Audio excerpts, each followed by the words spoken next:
Hello दोस्तों, स्वागत है आपका मेरे यूट्यूब चैनल पर। आज मैं आपके लिए एक्सप्लेन करूंगी the villainess admiral wants to catch me in his net का पार्ट 2। इस पार्ट की शुरुआत में हम रसेल को देखते हैं जो एडमिरल को बताता है कि वो संदिग्ध महिला अपनी पीठ पर एक बेहोश इंसान को उठाकर कई 100 मीटर तक तैरी, यहाँ तक कि एक नौसेना के सैनिक के लिए भी ये करना बहुत मुश्किल है। एली में पूछता है क्या वो सच में एक पैसेंजर जहाज पर वेट्रेस का काम करती है। रसेल कहता है वो यही दावा करती है, लेकिन इससे पहले कि उसकी बात पूरी होती वहाँ एक आदमी दौड़ते हुए आता है। वो चिल्लाकर कहता है एडमिरल, एक प्रतिमा प्रकट हुई है। ये सुनकर वो दोनों हैरान हो जाते हैं। वो आदमी बताता है कि स्टिकल के पास एक फिशिंग बोट पर अटैक हुआ है। बस एक ही मछुआरा बचा है, लेकिन उसकी जान भी खतरे में है क्योंकि नाव डूब रही है। स्टिकल की आखिरी location longitude 129 degree 30 minute, latitude 25 degree 10 minutes, और अब वो गहरे पानी में लुप्त हो गया है। एली में सोचता है तो अब वो कमीना अंडर वाटर कैनन के जरिए भागने की कोशिश कर रहा है। रसेल पूछता है एडमिरल आपके क्या आदेश हैं।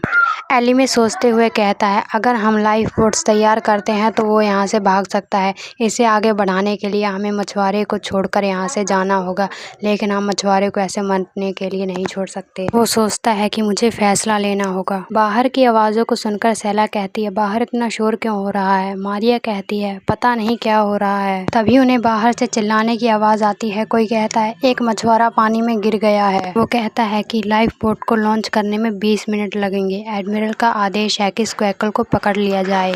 सेरा सोचती है क्या 20 मिनट पानी में थोड़ी देर रुकना भी खतरनाक हो सकता है। ये उफनती हुई लहरें तो और भी खतरनाक हैं। एक इमरजेंसी सिचुएशन है, फिर हर कोई इतना हिचकिचा क्यों रहा है। सेला भागते हुए सोचती है अगर नेवी कुछ नहीं करेगी तो मैं उसे बचाऊंगी। पीछे से मारिया चिल्लाकर कहती है मिस सेला। सेला कहती है मैं बस खड़े होकर तमाशा नहीं देख सकती। फिर वो पानी में छलांग लगा देती है। कोई कहता है एक महिला पानी में कूद गई है। दूसरा कहता है क्या वो पागल है। सेला पानी में इधर उधर देखते हुए कहती है कि वो मछुआरा कहाँ है। तभी उसे वो मछुआरा पानी में डूबता हुआ दिख जाता है। वो कहती है मुझे उसे बचाना होगा। फिर वो अपनी पावर से एक ऑक्सीजन का बबल बनाती है। उसे अपने फेस पर लगाकर वो मछुआरे की तरफ बढ़ जाती है। सेरा सोचती है शायद यही कारण होगा कि मैंने अपने जादू को जगाया। फिर हमें 2 महीने पहले का सीन दिखाया जाता है जब सेरा पानी में डूब रही थी।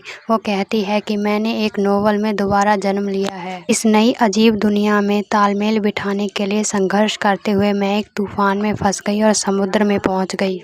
मेरी जीने की इच्छा धीरे धीरे खत्म हो गई। तभी मेरी मुलाकात एक जलपरी से हुई जो सूरज की तरह चमक रही थी। तभी मेरे पिछले जन्म की भूली हुई सारी यादें मुझे वापस याद आ गई। समुद्र के किनारे रहने का मेरा शानदार सपना जिसे मैं सबसे ज्यादा प्यार करती थी। मेरा पिछला जीवन जो कि मेरे सपने के बावजूद भी व्यर्थ ही खत्म हो गया, और मेरा वर्तमान जीवन जो कि खाली सा लग रहा था क्योंकि मैं अपना सपना भूल गई थी। मेरे लिए ये ना खत्म होने वाला पछतावा था। किसी भी तरह जिंदा रहना और अपने सपने को पूरा करने का मैंने दृढ़ संकल्प लिया। इसीलिए जब मैंने सोचा जिंदा रहने के लिए मुझे क्या चाहिए, मैंने अपना जादू जागृत कर लिया जो अब मेरे पास है। फिर वो उस मछुआरे से कहती है बस थोड़ी देर और रुको। फिर हम एलिमे को देखते हैं जो अपने सिपाहियों को ऑर्डर देते हुए कहता है कि अगर वो स्टिकल उस वेट्रेस को निशाना बनाए तो तुरंत उस पर हमला कर दो और वेट्रेस और मछुआरे को एक साथ बचाओ। वो चिल्लाकर कहता है नावों को नीचे उतारो।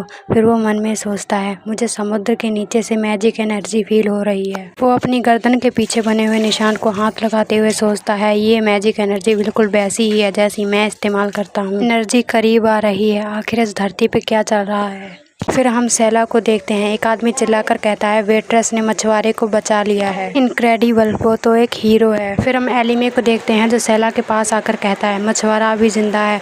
वो सेला का हाथ पकड़ कर कहता है मैं तुम्हें ऊपर खींच लूंगा। फिर वो सेला को ऊपर खींच लेता है और सेला खांसने लगती है। फिर सेला की गर्दन के पीछे बना हुआ निशान अचानक चमकने लगता है। एलिमे देखकर सोचता है ये रोशनी। एलिमे सेला को अपना कोट उठाते हुए सोचता है जैसे ही मैंने इस औरत को छुआ मेरा मन बिल्कुल शांत हो गया। वो सोचता है कि आखिर ये बिल्कुल मेरे जैसा मैजिक कैसे यूज कर सकती है। फिर उसकी नज़र सेला के डाइविंग सूट पर जाती है। वो उसके डाइविंग सूट को गौर से देखने लगता है। तभी उसे एहसास होता है कि उसकी नज़र गलत जगह है। वो फौरन अपना मुंह घुमा लेता है। ज्यादा पावर यूज करने की वजह से सेला बेहोश होकर एलिमे की गोद में गिर जाती है। उसे देखकर एलिमे सोचता है क्या ये बेहोश हो गई। फिर हम दूसरी जगह का सीन देखते हैं जहाँ खिड़कियों से हवा अंदर आ रही थी।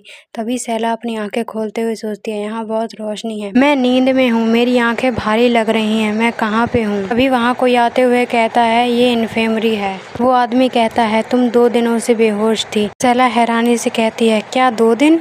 हंसते हुए कहती है शायद मैंने अपने आप को कुछ ज़्यादा ही पुश कर दिया। वो मन में सोचती है शायद बार बार पावर यूज़ करने की वजह से मेरी सारी पावर ख़त्म हो गई है।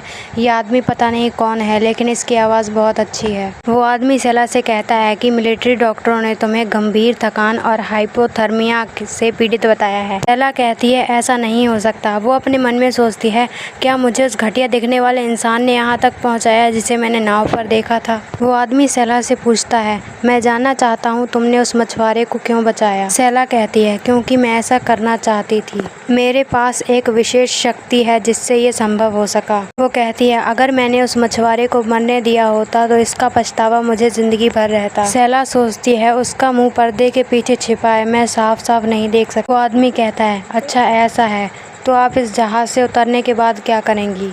सेला कहती है मैं पैसेंजर जहाज पर वापस चली जाऊंगी, मुझे प्रमोशन की ज़रूरत है। पूछता है क्या कोई कारण है कि आप पैसेंजर जहाज पर काम करती हैं। सेला कहती है ताकि मैं समुद्र को देख सकूं। आदमी कहता है अगर ऐसा है तो आप किसी बंदरगाह के पास काम क्यों नहीं करते। सेला कहती है आप नहीं समझोगे, एक साफ अछूता समुद्र सिर्फ किनारे से दूर ही हो सकता है और ये सबसे अच्छा है। सेला सोचती है उसकी आवाज़ इतनी प्यारी है कि मैं खुद को उससे बात करने से नहीं रोक सकती, पर मुझे फिर से नींद आ रही है। वो आदमी कहता है आप समुद्र से प्यार करती हैं और आपके पास अच्छा निर्णय और साहस है। आप पैसेंजर शिप पर काम करने के काबिल हैं। मैं आपको नौकरी पर रखना चाहता हूँ, आप क्या सोचती हैं। सेला पूछती है सायरन नेवी के लिए। वो कहती है नहीं शुक्रिया, सैनिकों को कम पैसे मिलते हैं और उन्हें आज़ादी भी नहीं दी जाती। सेला को बहुत नींद आ रही थी। वो नींद में बड़बड़ाते हुए कहती है कि मुझे तो इस सोच से भी नफरत है कि मैं भर्ती हो जाऊं। वो सोचता है क्या ये शौक। वो अपनी कैप उतारते हुए कहता है मैं तो इससे कहना चाहता था कि एक बार फिर से सोच ले, लेकिन वो सो गई। हम देखते हैं कि वो आदमी और कोई नहीं बल्कि एली में ही था। वो सेला की तरफ हाथ बढ़ाते हुए सोचता है ये वुमन सच में बहुत अजीब है। वो सेला के बालों को टच करते हुए कहता है कि ये अजीब है, मैं उसे हमेशा अपने पास रखना चाहता हूँ और उसके बारे में और जानना चाहता हूँ। इसी के साथ हमारा ये चैप्टर यहीं पे ख़त्म होता है। Thank you so much for watching.